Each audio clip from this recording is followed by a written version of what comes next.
martes 8 de junio se realizará un operativo de salud en Casa de Jesús Trujuy.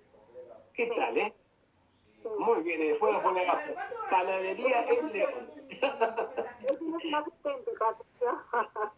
La verdad, es una secretaria ideal, Gabriela, está ahí. Perfecta. Claro, me hace acordar de una empresa multinacional que trabajaba yo, que hablaba con un gerente de allá y de España y a los 10 segundos me estaba entrando en la computadora lo mismo que habíamos hablado. Y digo, wow.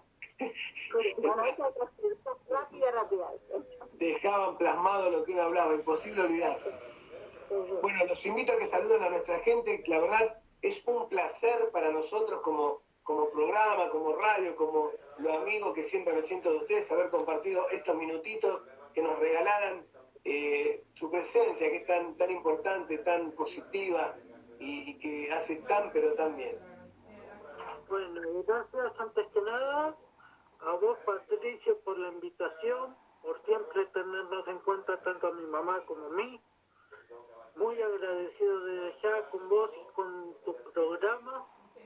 Saludos para toda tu audiencia linda y hermosa que está del otro lado, apoyándote y viendo todos tus vivos.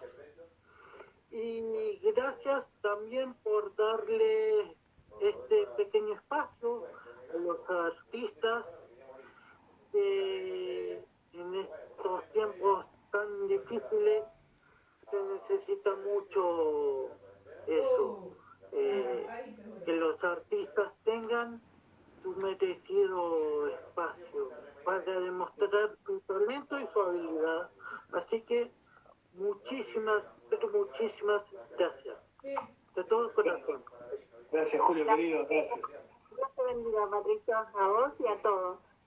Gracias, igualmente a ustedes, un placer. Estuvimos acá unos minutos hermosos al arranque del programa con estas hermosas personas que son mi querido amigo y amiga, el señor Julio Blanco y la señora Margarita Sala, una genia total que hoy, con toda esta compañía, la de Gabriela, la de José y todos los que realmente hacen posible que a través de una pantalla